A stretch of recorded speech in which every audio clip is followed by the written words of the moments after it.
So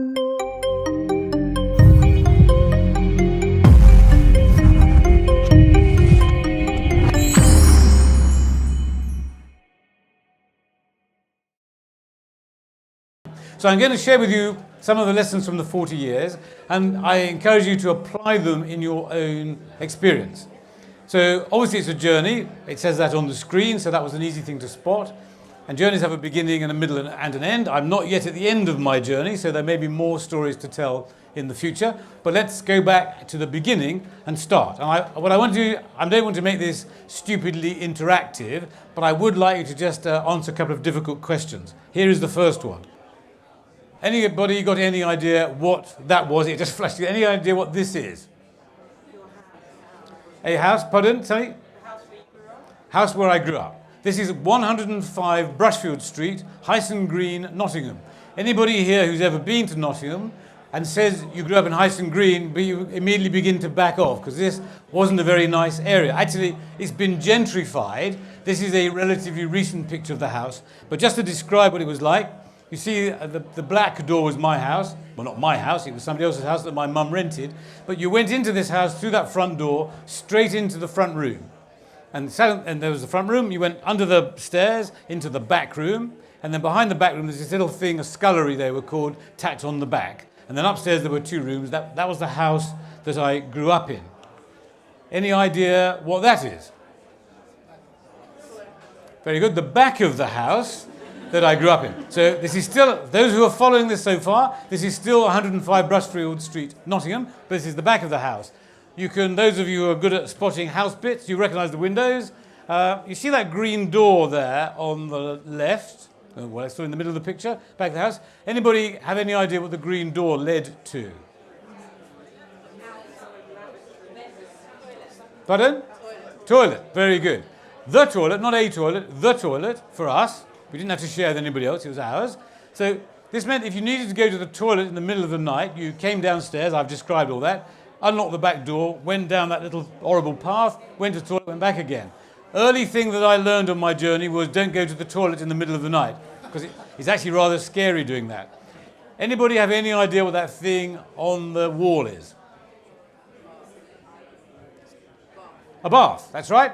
That is the bath.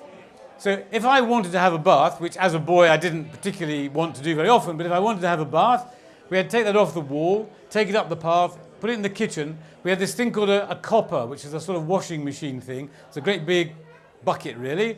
We connect to the gas system, and you fill it with water with a hose pipe, turned on the gas, heated up the water, opened the tap at the bottom, filled the bath, had a bath, then with a hose pipe, siphoned the water out of the bath back into the drain, took the bath out of the house, hung it back on the wall, nipped to the loo because that was your great opportunity, back in again, lock the door, go to bed. That's how I grew up in this country in the 1950s. Now there are two things that are worthy of note about that beginning of my journey. One is obviously I don't live in a house like this anymore and I don't have to do those things anymore. More importantly, neither does anybody else in this country.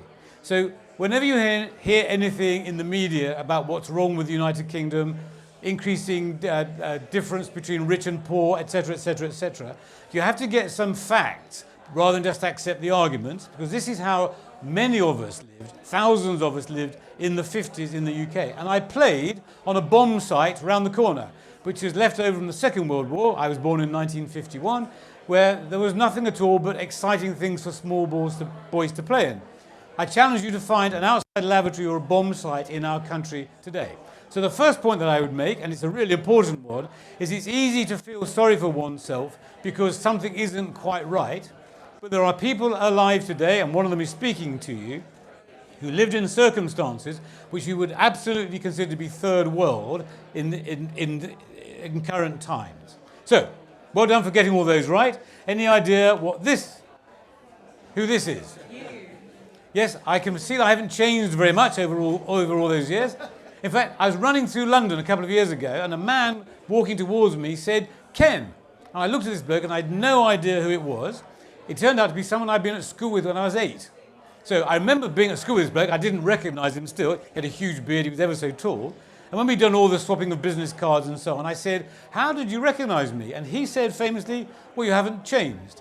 And when I look at that picture, actually, I can see the face of a young, happy boy. So that wasn't a chap worrying about outside lavatories and bars and all the rest of it. This is the boy gagging to go out and play in bomb sites and do the other things that we did at that age. So, yep, that was me all that time ago. Right, it's getting more difficult now. Any idea what this is? You have to shout, I can't hear. A rat. That is, in fact, a computer program. When I started in the IT industry in 1970, this is how we programmed very basic tabulating card machines, which are the principal computing system of the time. So I learned my first, actually it wasn't my first computer program, but my first program in any sense of anger was with this thing. Any idea what this is?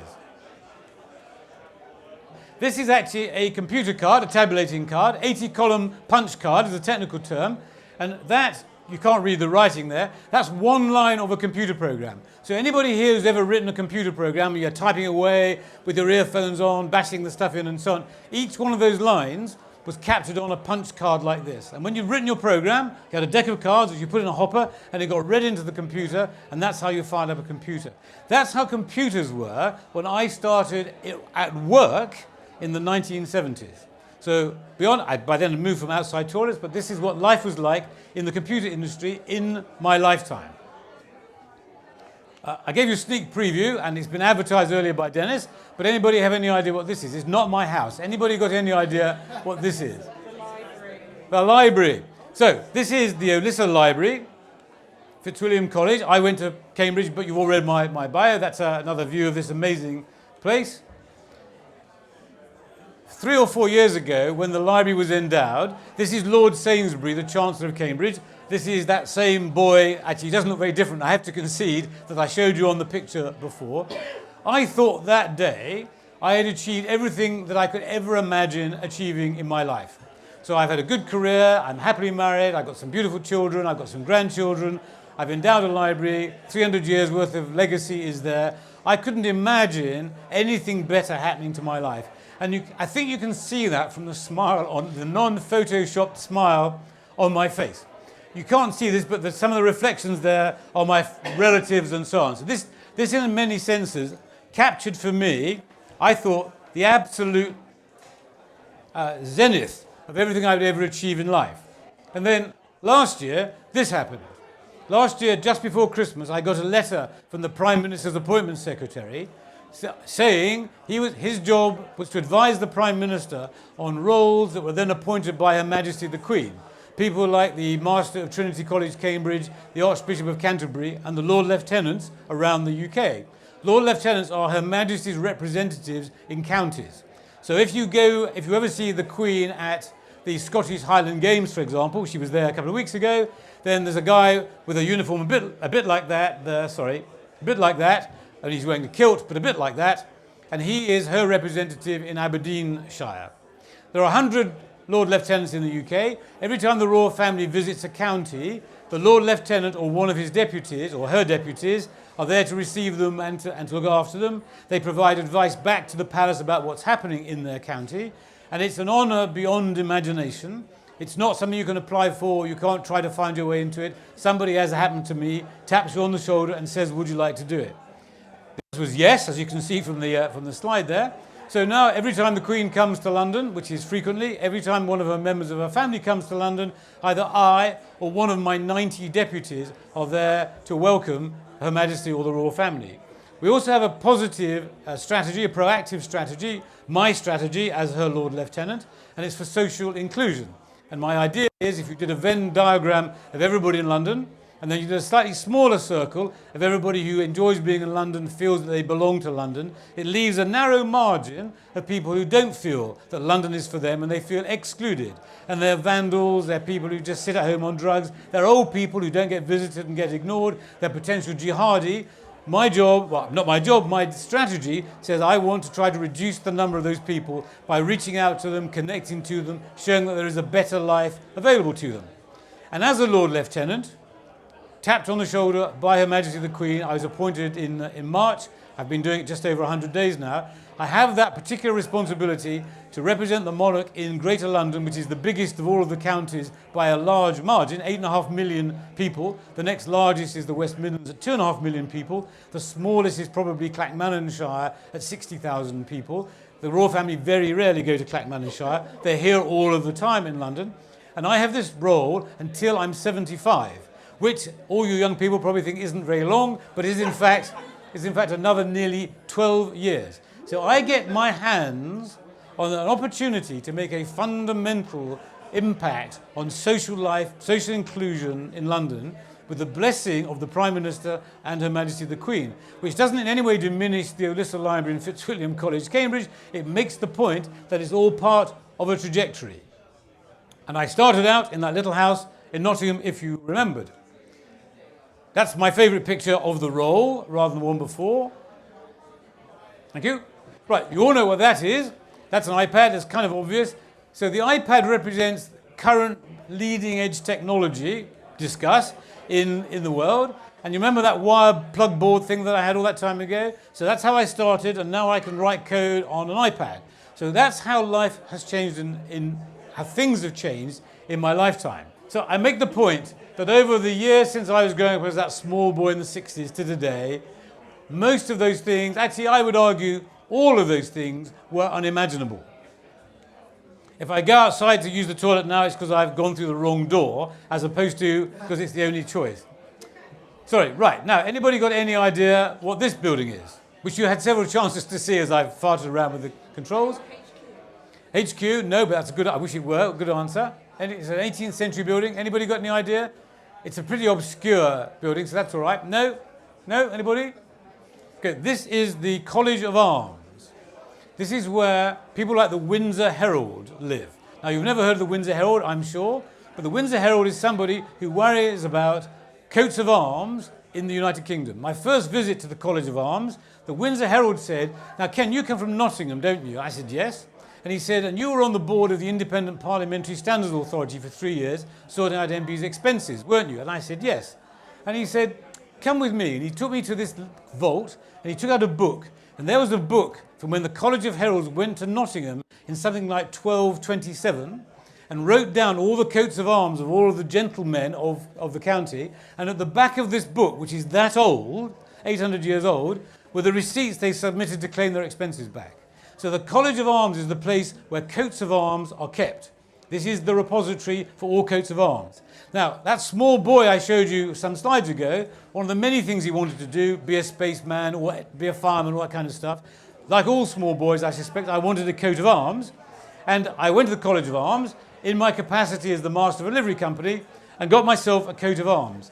I don't have time to talk you through the art of coats of arms, but it's wonderful because you get to sit down and define all of your life in one picture. I'll just give you a clue. The lozenges, those red diagonal things, are stolen from my college coat of arms because my time at Cambridge made a fundamental difference to me. It's accelerated the trajectory of my life. The 4 stars represent my wife, my 2 daughters and me, the Olisa family, from which everything else has stemmed. But I stole those from my livery company coat of arms because they've got stars all over that to connote electricity and data and so on. I won't go on, but you get the general point. The most important thing about a coat of arms, I think, is that once you've got a dramatic picture which you can use for the rest of your life, actually for the rest of time, because it's in the vault in that college, is you get to write a motto. And the motto, technically, is what your soldiers, your troops, would shout on the battlefield so they could identify each other. So you have to condense your view of yourself, what you stand for, your values, your aspirations, everything about you in a relatively small number of words in English, French, or Latin. Well, the trouble is if it's French or Latin, not many of my friends are going to be able to understand what it's talking about. That's rather pretentious, so mine is in English. And Julia, my wife, and I came up with this one, which is do well, do good. Because what's driven me through that entire journey is a realization that whilst I've been blessed, I'm lucky, lots of nice things have happened to me. I mean, some bad things have happened as well, and maybe we'll return to those in the Q&A, but lots of good things have happened. Lots of kind people have helped me. I've also given back. So Dennis talked about my charities and so on, but I've given back, I've helped other people, and in so doing, I just seem to be more and more successful. So do well, do good is my motto, but it's one I will recommend to everybody. So let me summarize all of that with this final slide and make the big points. Small boy going to the loo in the middle of the night, having a bath the way that I described it. I couldn't have imagined that one day I'd be standing on the street with Her Majesty the Queen and her husband talking about whatever we're talking about before I stump off in my sword and spurs. Never in the wildest moments would it have occurred to me that that could have happened. When I wrote that first programme with the wires, did I think I'd be floating in my tech advisory company on the stock exchange all those years later? My point is, I couldn't have imagined all those years ago where I was going to be in 40 years' time, and neither can you. That's not an intellectual snob point. It's a simple point that we can't know where things will be in 40 years' time. And it's speeding up. My life was a relatively slow pace compared to the young people in the audience today. So the first thing is, when somebody tries to restrict you, to narrow your focus, to make you specialise on something, to give up on options and things that seem attractive, they are actually poisoning your future, not helping you, because they can't know and you can't know. So the first message is, you can't know in 40 years' time what's going to happen, so don't start to restrict yourself too soon.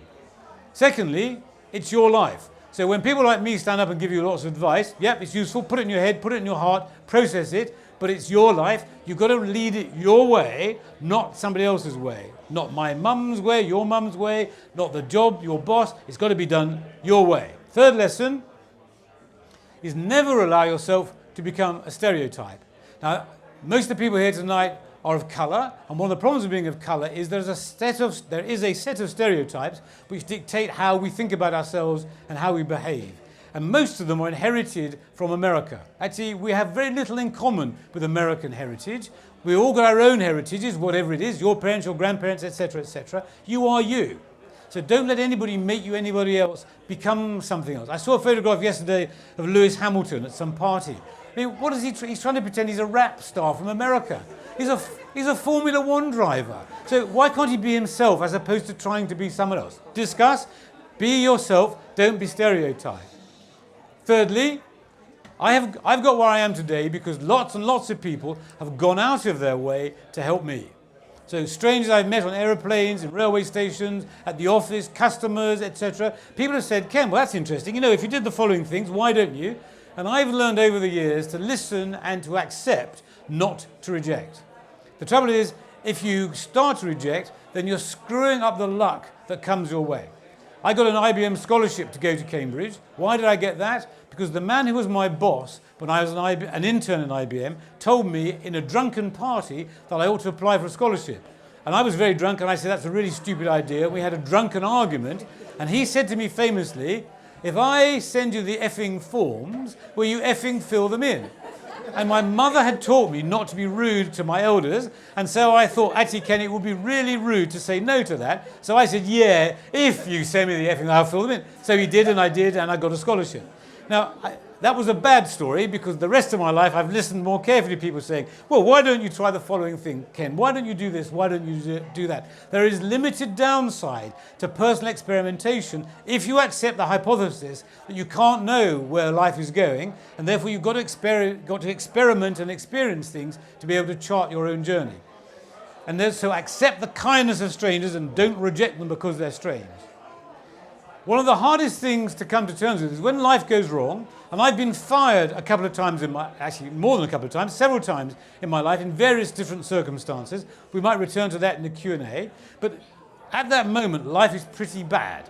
Your self-esteem is low, things are terrible, etc. You've got to tackle that by recognizing that self-pity is just corrosive. It's a negative cycle. And so once you know that you're starting to experience self-pity, get a grip and start to take your life the other way. Lean on friends, go to other, but you've got to lift yourself up. Dennis said, I'm chairman of a homeless charity. That homeless charity, everybody we help has by definition suffered a catastrophic collapse in their self-esteem. And the charity's role in life is to help them rebuild their self-esteem.